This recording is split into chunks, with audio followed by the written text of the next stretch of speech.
Feliz martes 29 de septiembre. Está terminando este noveno mes del año. Estamos ya prácticamente en el último trimestre de 2020, un año dificilísimo, complicado, desafiante, amoroso en algunas ocasiones, en otras realmente doloroso, sobre todo para las personas que han perdido seres queridos.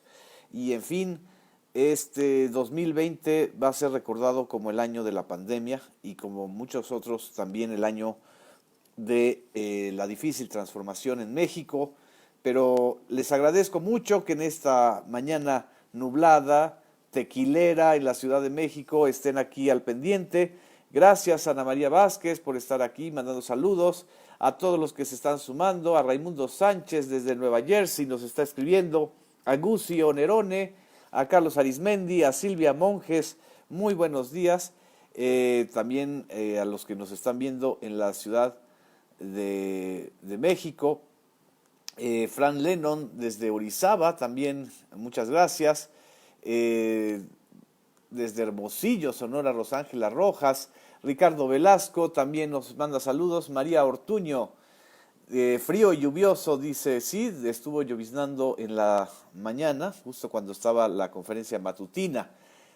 Alicia Yarto, saludos, gracias por su presencia, por sus comentarios. Guadalupe Flores manda saludos cordiales a todos. Mari Carmen Ortiz dice buen martes, abrazos y saludos cordiales. En fin, este es un día interesante. Estoy aquí aprovechando que los días anteriores no habíamos podido saludar, a veces con las prisas, pues del trabajo cotidiano y de tener que desahogar varias citas. Pero bueno, aquí estamos. Mario Román desde Aguascalientes, muchas gracias. Desde Playa del Carmen, deliciosa y hermosa Playa del Carmen, Betty, a Dora Pérez, gracias, muchas gracias por tus saludos. A Ray Rowe, buenos días para todos, está comentando. En fin, a quienes nos ven también fuera del país y quienes están al pendiente de lo que cotidianamente pasa en México y que nos siguen también en esta conferencia matutina o en la postmañanera más bien, para hacer un resumen de lo que se comentó, de lo que se informó, de las polémicas que hubo en el caso de la conferencia matutina. Buenos días a Lourdes Camacho, a Jafet Pérez que nos está viendo en estos momentos, gracias a Sergio Alejandro Camacho desde el frío Saltillo, unas brazadas y unos buenos abrazos y tequilas también, o lo que tomen en Saltillo, hay que ver. Miguel Martínez desde París, ya llegaron las 300 piezas olmecas para la expo, qué belleza, ojalá y nos puedas compartir lo que suceda con esa exposición en París. Desde Querétaro, Vianey Ríos nos manda también saludos. También nos hizo aquí un comentario que no quiero dejarlo pasar. Ana María dice, abrazos, es tiempo de paz. Así es, abrazos, no balazos, no provocaciones que no son necesarias y mucho menos recomendables para el diálogo y la convivencia social. El día de hoy es el recuento de la República del coronavirus, es decir, cómo está la República en estos tiempos donde ya ha disminuido la frecuencia de la pandemia, donde hay una mayor disponibilidad de camas en los hospitales habilitados, pero también existe unos riesgos innegables de que pueda existir un rebrote. López Obrador en el principio de la conferencia dijo, aun cuando la pandemia está perdiendo fuerza, no deja de causar daños y sobre todo pérdidas de vidas humanas, que lamentamos mucho. No es un asunto numérico, cuantitativo, sino tiene que ver con el sufrimiento, con el dolor de muchas familias mexicanas. El secretario de Salud, Jorge Alcocer, señaló que a 122 días del recorrido de la llamada nueva normalidad, 16 entidades se encuentran en semáforo amarillo, 16, 15 en color naranja. Prácticamente ya se superó la fase color rojo. Campeche es la primera entidad que entra en color verde. El doctor Hugo López-Gatell, subsecretario de Salud, dijo que todos los gobiernos son autoridades responsables sanitarias y tienen responsabilidades específicas para cuidar las acciones de prevención en sus entidades. Las acciones de prevención son fundamentales para, a través de decisiones y acciones administrativas, dictaminar el cierre temporal o reapertura de distintas actividades sociales y económicas en el espacio público. En cuanto a las defunciones que se han registrado hasta el día de hoy, expresó que todas son muy lamentables, pero afortunadamente desde la semana 27, es decir, desde la segunda semana de julio, ya pasó prácticamente todo agosto, todo septiembre, 2 meses y 15 días, con una tendencia a la disminución progresiva de la pandemia.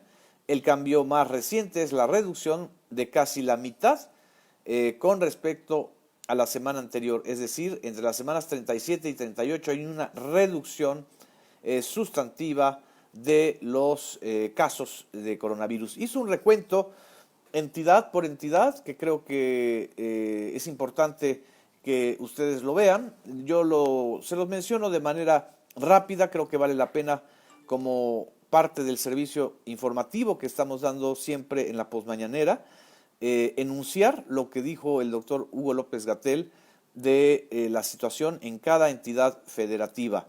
Y aquí yo comienzo con las primeras. Aguascalientes, disminución de casos durante 5 semanas. En Baja California hay 2 semanas de disminución de casos, en Baja California Sur 3.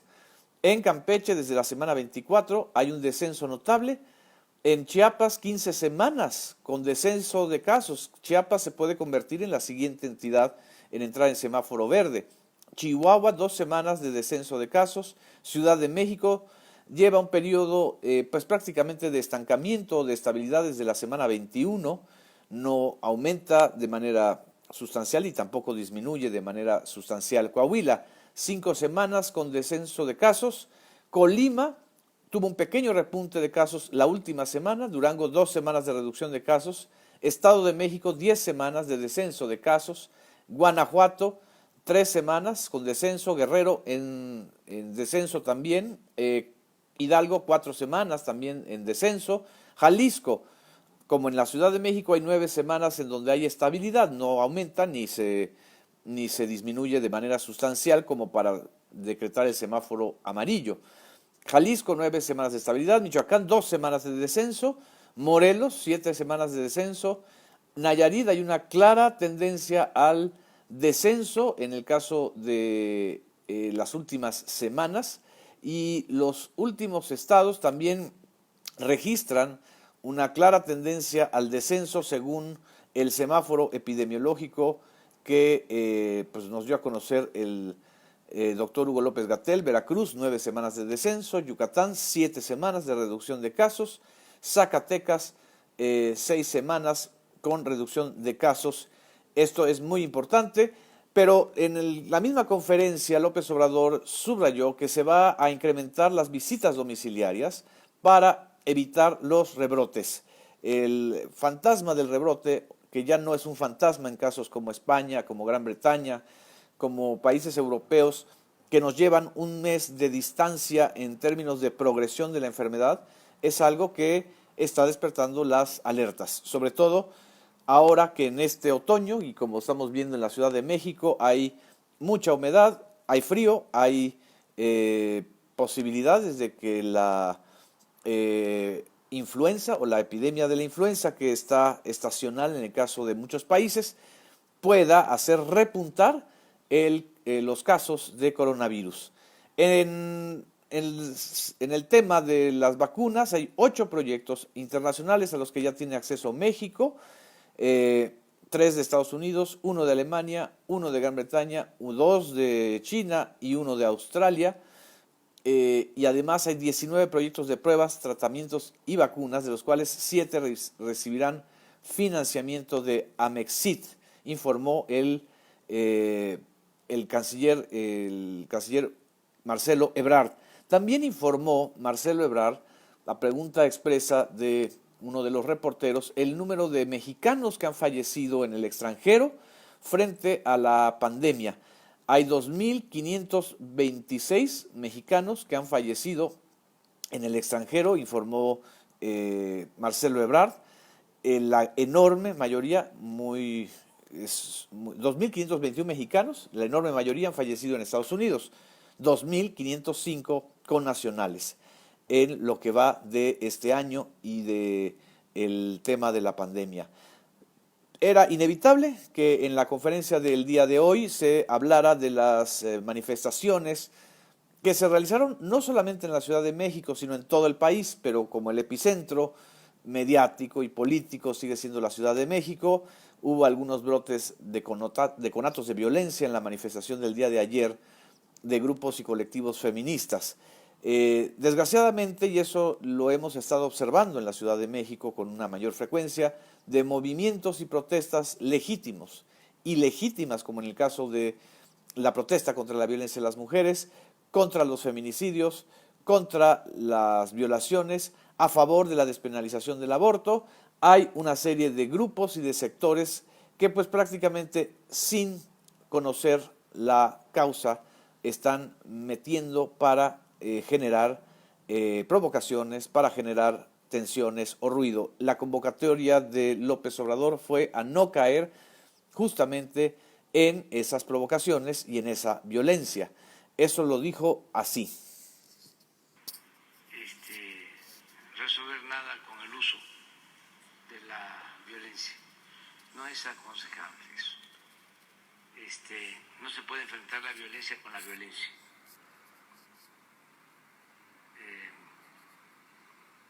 No se puede apagar el fuego con el fuego. Se tiene que luchar de manera pacífica. Y eso es lo único que recomendamos.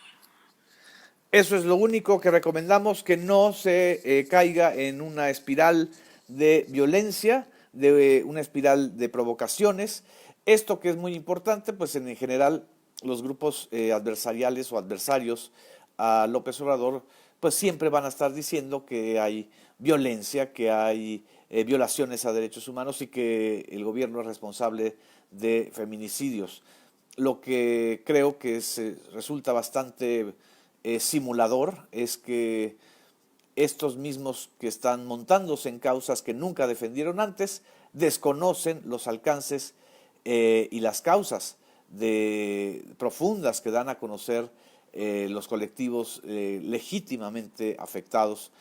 Y pues esto es parte también de la tensión que se vive o del cambio, de la cuarta transformación. Ya bien lo señaló también López Obrador en esta misma conferencia matutina, para el tamaño de los intereses que han sido afectados. O sea, imagínense el tamaño de los intereses afectados, tan solo por mencionar a las factureras que durante 15 años hicieron su agosto y que a través de 49 factureras identificadas, empresas que hacen facturas apócrifas de empresas fantasmas y que a través de eso evaden impuestos de otras empresas, pero también ganan miles de millones de pesos. Imagínense, para los intereses de estos grupos y también para los intereses pues, de los grandes capitales, de los grandes contratistas que perdieron el acceso privilegiado a la corrupción, de los que pagaron millones de sobornos y se beneficiaron de esos sobornos con sobreprecios de obras públicas. Para ese tamaño de intereses, el nivel de violencia en el país es muchísimo menor. Realmente lo que tenemos es una crispación en ciertos focos de las ciudades o en redes o en medios, pero que no es una violencia física que esté llevando a escenarios como ocurrió, hoy lo recordó López Obrador, con la reacción de los realistas ante la guerra de la independencia o la guerra civil que vivimos en México durante liberales y conservadores, que además detonó y derivó en la llegada de un emperador extranjero, el caso de Maximiliano, o la guerra civil que se desató después del asesinato de Francisco I. Madero y que dio origen a la guerra de revolución, de la Revolución Mexicana, que, y hoy lo recordó López Obrador, con un país 10 veces menos poblado que ahora, o 15 veces menos poblado, hubo 1 millón de muertos. Nos escandalizamos porque es escandalizable más de 75,000 personas fallecidas por coronavirus. Pero el nivel de violencia al que se llegó durante la guerra de Revolución Mexicana es indispensable recordarlo y no podemos caer en eso. No hay futuro en una sociedad en donde la guerra civil sea una cotidianidad y las matanzas, sobre todo en este caso donde también tenemos ya pues una carga de fallecimientos y de guerra por el crimen organizado. Estas reflexiones fueron muy importantes el día de hoy en el caso de la conferencia matutina. Aquí estoy viendo sus comentarios, sus saludos. Silvia Lira nos manda también saludos. Sharon Martínez, gracias. Varios amigos y amigas que están aquí sumándose. Victoria Solís desde Fresnillo. María Castañeda, buenos días. Aníbal Courtade desde Ensenada. Un abrazo, Aníbal, muchas gracias. Bellísimo Ensenada. Luis Maga, gracias.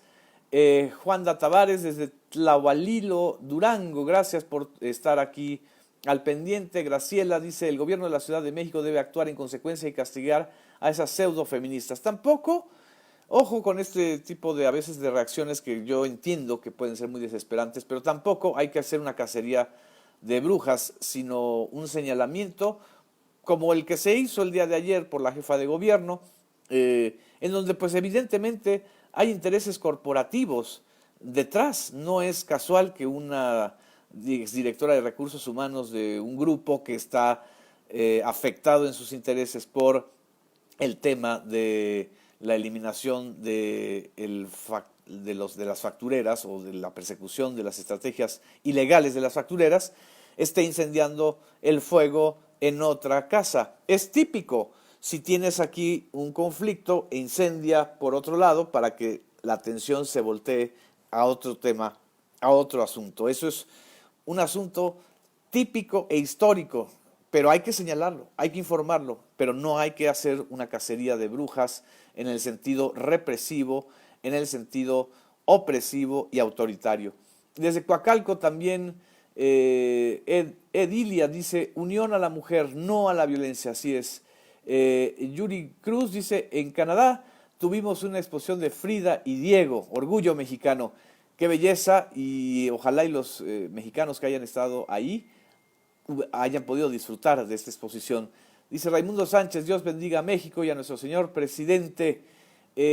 Aquí hay otros comentarios y otros saludos, les agradezco mucho, excelente día también.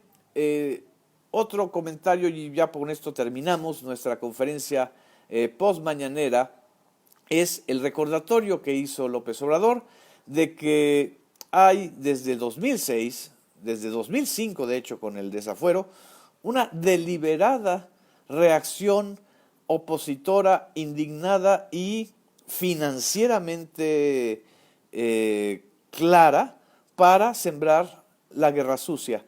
Antes la sembraron en la televisión. La guerra sucia se sembró a través de spots televisivos. La pregunta es, ¿no estarán sembrando ahora la guerra sucia en las redes sociales, intoxicando las redes sociales? Esa es la tesis que yo planteo. Esta tensión o este nivel de insultos o de agresiones en redes sociales como Twitter o como a veces en Facebook, pues tiene que ver con una deliberada intención de sembrar, intoxicar con guerra sucia o con un sobredimensionamiento de los hechos. Creo que eso hay que tenerlo muy consciente, pues para no ser partícipe de eso y para ser partícipe de un proceso de cambio en el que todos los mexicanos podamos beneficiarnos. En fin, muchas gracias, feliz martes, nos vemos mañana para despedir el mes de septiembre, mañana miércoles 30 de septiembre. Gracias.